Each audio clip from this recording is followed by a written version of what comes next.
सभी साथियों को महाशिवरात्रि की बहुत बहुत शुभकामनाएं। महाशिवरात्रि केवल एक पर्व नहीं है, बल्कि ये आत्मा और परमात्मा के मिलन की पावन रात्रि मानी जाती है। ऐसा कहा जाता है कि इस रात पृथ्वी पर आध्यात्मिक ऊर्जा अपने चरम पर होती है। मन, शरीर और आत्मा को शुद्ध करने का ये सबसे श्रेष्ठ अवसर होता है। शास्त्रों में वर्णित है कि महाशिवरात्रि की रात्रि में की गई सच्ची पूजा और भक्ति हजारों जन्मों के पापों को शांत कर देती है। और जो व्यक्ति श्रद्धा से इस पावन रात्रि की कथा को सुनता है, उसके जीवन के दुख स्वयं शिव के चरणों में समर्पित हो जाते हैं। इसलिए प्रिय साथियों, इस कथा को अंत तक अवश्य सुनना। ये कथा उस समय की है जब धरती पर धर्म की ज्योति कभी मंद पड़ जाती थी और कभी प्रखर हो उठती थी। जब मनुष्य का हृदय पीड़ा से भर जाता था और उसे संसार में कहीं कोई सहारा दिखाई नहीं देता था।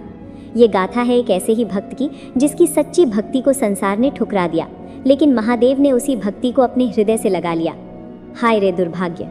जिस दिन की प्रतीक्षा में पूरा संसार हर्षोल्लास से डूबा हुआ था, मंदिरों में घंटों का निनाद गूंज रहा था, धूप, दीप और नैवेद्य की सुगंध से वातावरण पवित्र हो उठा था, उसी दिन एक प्राणी अपने जीवन के सबसे गहरे अंधकार में डूबा हुआ था।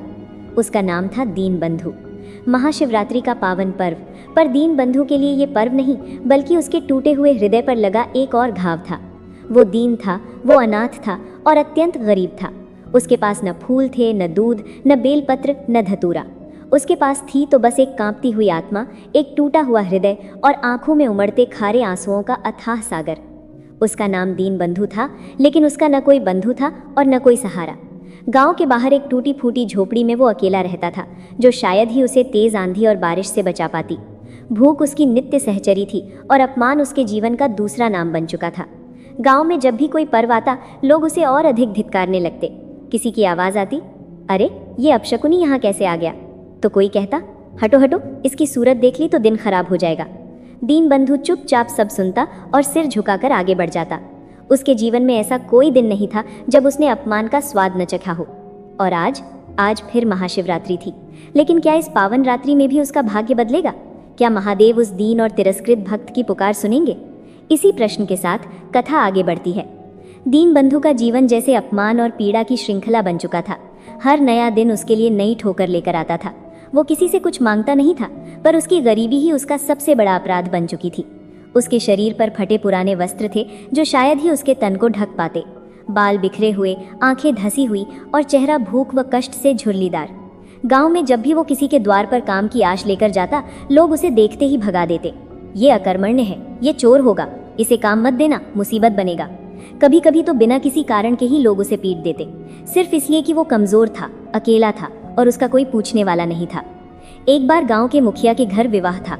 चारों ओर खुशियों का माहौल था, ढोल नगाड़े बज रहे थे, मेहमानों की भीड़ लगी थी। दीनबंधु ये सोचकर वहां पहुंचा कि शायद आज उसे कोई एक निवाला मिल जाए।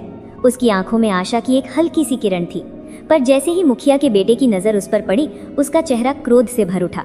भाग जा यहाँ से मनहूस, तेरी वजह से हमारा शुभ कार्य बिगड़ जाएगा। कहते हुए उसने एक लकड़ी उठाई और दीनबंधु पर दे मारी। लकड़ी उसके दुबले शरीर पर पड़ी और वो दर्द से कराहता हुआ जमीन पर गिर पड़ा। लोग हंसते रहे और दीनबंधु वहां से लड़खड़ाता हुआ दूर भाग गया। उस रात उसने पहली बार आकाश की ओर देखकर पूछा, क्या मेरा जन्म सिर्फ मार खाने और अपमान सहने के लिए ही हुआ है? क्या इस संसार में कोई नहीं जो मुझे अपना कह सके? एक और दिन। भूख ने उसे बेहाल कर दिया था। उसने सुना कि गांव के मंदिर में प्रसाद बंट रहा है। वो मन ही मन बोला, महादेव के द्वार पर तो कोई भूखा नहीं लौटता। ये सोचकर वो धीरे धीरे मंदिर की सीढ़ियां चढ़ने लगा। पर जैसे ही वो प्रसाद के पास पहुंचा, एक पंडित की नजर उस पर पड़ गई। अरे तू यहाँ कैसे आ गया? तू अपवित्र है, मेरे प्रसाद को भ्रष्ट मत कर। कहते हुए उन्होंने लाठी उठा ली। डर के मारे दीनबंधु ने सिर झुका लिया और बिना कुछ पाए वहां से लौट गया। उसके हृदय से एक करुण पुकार निकली, महादेव, क्या तेरे दरबार में भी मेरे लिए कोई जगह नहीं? क्या मेरी भूख, मेरी पीड़ा और मेरी भक्ति सब व्यर्थ है? उसका मन अब टूटे हुए शीशे की तरह हो चुका था। हर दिन अपमान की चोट से उसमें नई दरारें पड़ रही थीं, और इन्हीं दरारों के बीच धीरे धीरे महाशिवरात्रि की वो रात पास आ रही थी, जो उसके जीवन का सबसे बड़ा मोड़ बनने वाली थी। रात का अंधकार धीरे धीरे गांव पर उतर रहा था। आज महाशिवरात्रि थी। गांव के शिवालय से शंखनाद और भजन कीर्तन की मधुर ध्वनि गूंज रही थी। दीपों की पंक्तियां जगमगा रही थी। लोग नए वस्त्र पहने, हाथों में पूजा की थालियां लिए मंदिर की ओर बढ़ रहे थे। पर गांव के बाहर एक टूटी फूटी झोपड़ी में दीनबंधु अकेला बैठा था। वो दूर से आती मंत्रों की आवाज़ सुन रहा था। हर स्वर उसके हृदय को चीर रहा था। उसके मन में एक ही प्रश्न गूंज रहा था, सबके पास कुछ है अर्पित करने को, फूल, दूध, जल, बेलपत्र, मेरे पास क्या है? उसने अपने कांपते हाथों को देखा, फटे पुराने वस्त्रों को देखा और फिर अपने टूटे हुए हृदय को महसूस किया। मेरा तो ये टूटा हुआ मन ही मेरी सारी संपत्ति है, वो बुदबुदाया। कुछ क्षणों तक वो चुप बैठा रहा, फिर उसके भीतर से एक आवाज़ उठी, आज नहीं गया तो कभी नहीं जा पाऊंगा। उसने निश्चय कर लिया, आज चाहे जो हो जाए वो अपने महादेव के पास जाएगा। दीनबंधु ने अपने फटे कपड़ों को कसकर बांधा, पैर लड़खड़ा रहे थे, पेट में भूख की आग जल रही थी, लेकिन उसके हृदय में एक अनजानी शक्ति जाग उठी थी, शिव के प्रति अटूट विश्वास की शक्ति। वो धीरे धीरे मंदिर की ओर बढ़ने लगा। रास्ते में लोगों ने उसे देखा, किसी ने मुंह फेर लिया, किसी ने डांट कर कहा, भाग यहाँ से। लेकिन आज दीनबंधु नहीं रुका, उसकी आंखें केवल शिवालय के शिखर पर टिकी थीं। काफ़ी संघर्ष के बाद वो मंदिर के भीतर पहुंचा। भीड़ बहुत थी, हर ओर मंत्रोच्चार और घंटियों की आवाज़ गूंज रही थी। वो एक कोने में सबसे पीछे बैठ गया, शिवलिंग के ठीक सामने।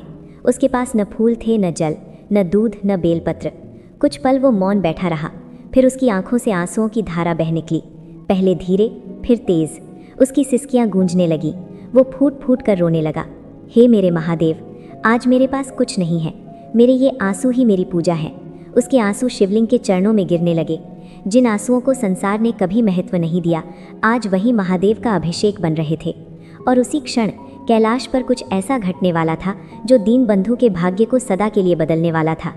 जिस समय दीनबंधु मंदिर के गर्भगृह में बैठकर अपने आंसुओं से शिवलिंग का अभिषेक कर रहा था, उसी समय कैलाश पर्वत पर एक दिव्य दृश्य घट रहा था।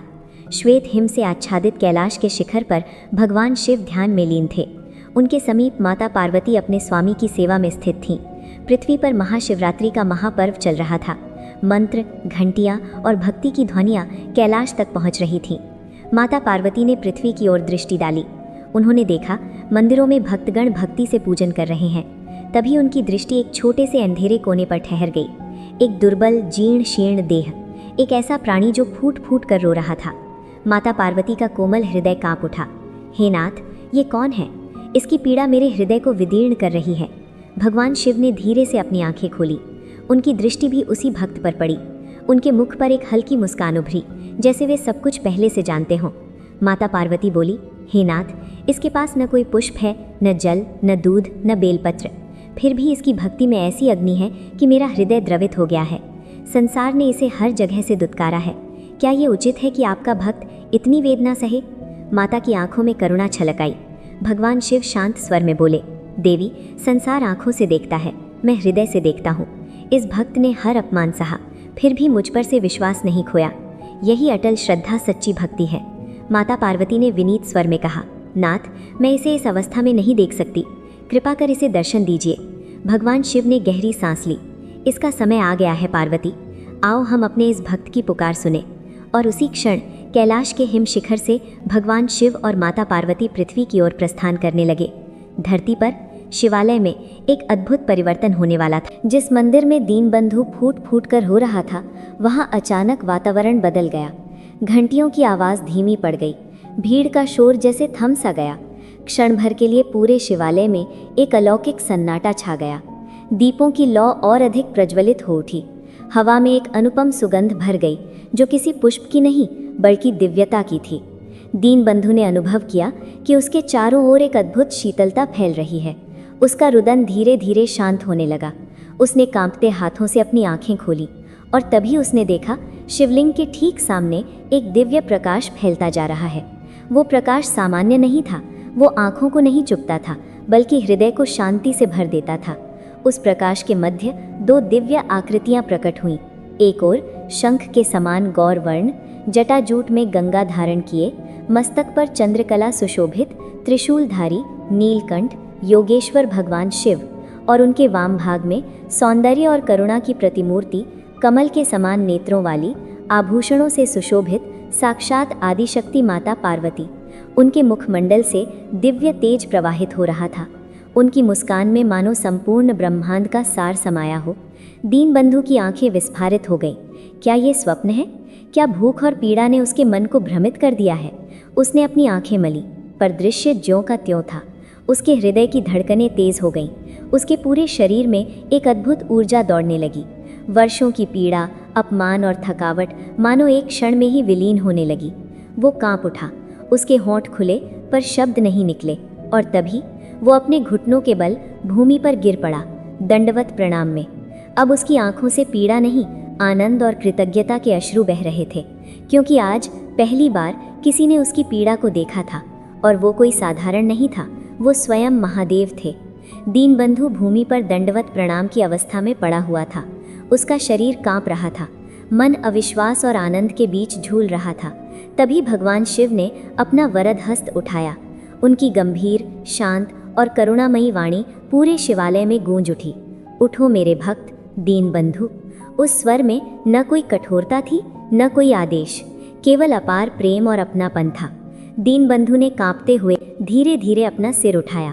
उसकी आंखें महादेव के चरणों पर ही टिकी थीं। भगवान शिव बोले, तुम्हारे आंसुओं ने आज मेरे हृदय को स्पर्श किया है। तुम्हारे आंसुओं में जो शुद्धता है, जो सत्य है, वो संसार की किसी भी पूजा सामग्री से कहीं अधिक मूल्यवान है। दीनबंधु का हृदय भर आया, उसके होंठ कांपे, पर वो कुछ बोल न सका। महादेव आगे बोले, संसार ने तुम्हें अपमानित किया, तुम्हारे हर द्वार से तुम्हें ठुकराया गया, पर तुमने मुझ पर से विश्वास नहीं खोया। यही सच्ची भक्ति है, जो विपरीत परिस्थितियों में भी अटल रहती है। तभी माता पार्वती ने अपनी मृदु और करुणामयी वाणी में कहा, वत्स, तुम्हारी पीड़ा ने मेरे हृदय को विदीर्ण कर दिया था। तुम्हारे हर आंसू में मैंने एक माँ का दुख देखा है। आज से तुम्हारे सारे कष्ट समाप्त होते हैं। दीनबंधु की आंखों से अब केवल पीड़ा नहीं, कृतज्ञता के अश्रु बह रहे थे। भगवान शिव ने कहा, तुमने मुझसे कभी धन नहीं मांगा, तुमने केवल प्रेम और स्वीकार मांगा, इसलिए मैं तुम्हें वो दूंगा जो संसार की किसी भी संपत्ति से बड़ा है। उनके शब्द सुनते ही दीनबंधु के भीतर एक अद्भुत शांति उतरने लगी, मानो वर्षों का बोझ धीरे धीरे उतर रहा हो।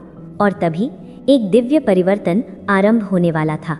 भगवान शिव के शब्दों के साथ ही दीनबंधु के भीतर एक अद्भुत परिवर्तन होने लगा।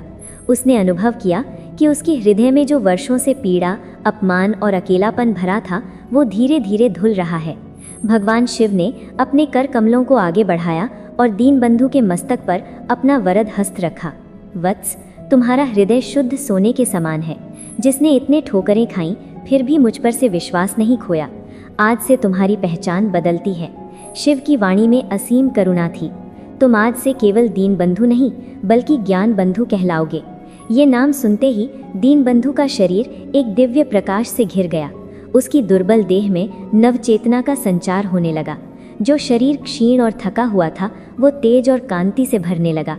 उसके मैले कुचैले वस्त्र मानो स्वयं ही शुद्ध और उज्जवल हो गए। उसके नेत्रों में एक नई ज्योति प्रकट हो गई। माता पार्वती ने ममता से उसकी ओर देखा। वत्स, तुम्हारी वाणी में आज से सत्य का वास होगा। तुम्हारा जीवन दुखी और पीड़ित जनों के लिए एक दीपक बनेगा। दीनबंधु, अब ज्ञान बंधु फिर से भूमि पर नतमस्तक हो गया। उसके मुख से केवल एक ही शब्द निकला, महादेव।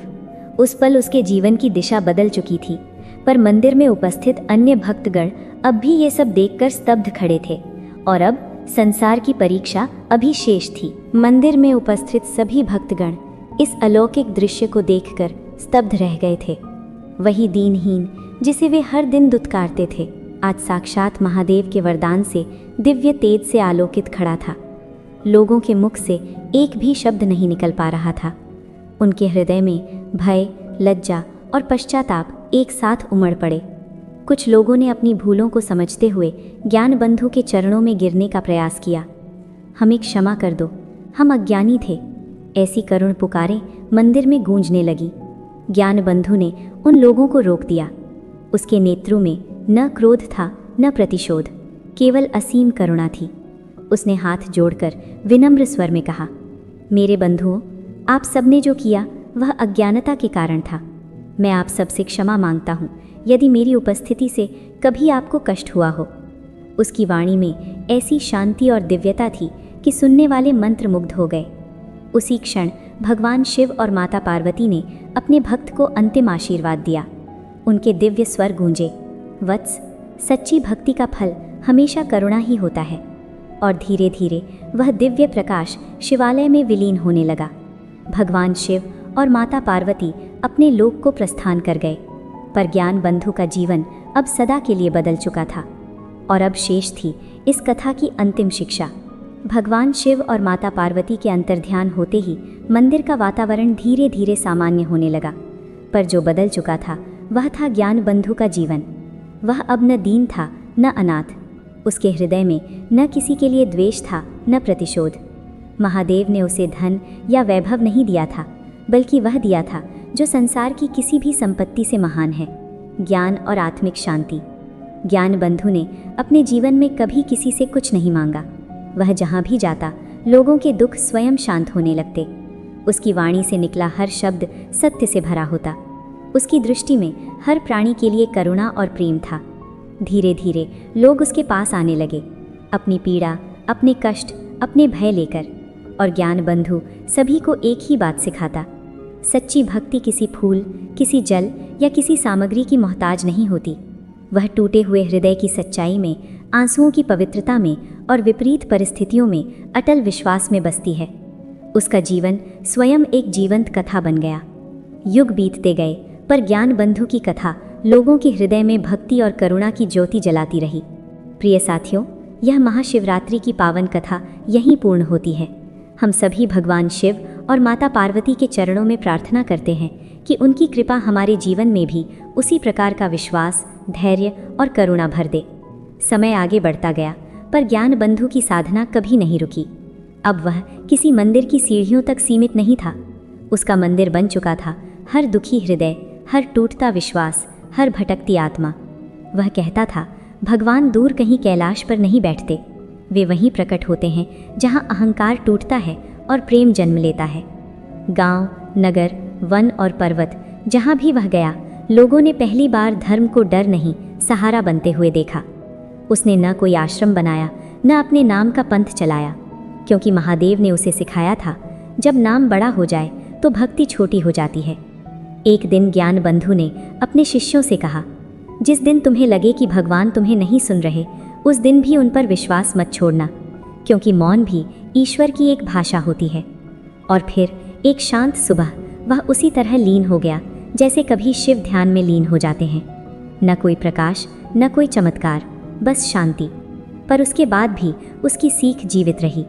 आज भी जब कोई टूटे मन से महादेव को याद करता है तो बिना जाने वह ज्ञान बंधु की ही राह पर चल पड़ता है, क्योंकि यह कथा किसी एक व्यक्ति की नहीं थी। यह कथा थी हर उस इंसान की जो हार कर भी विश्वास नहीं छोड़ता। यही है शिव भक्ति का सार। जहाँ समर्पण है वहीं शिव है।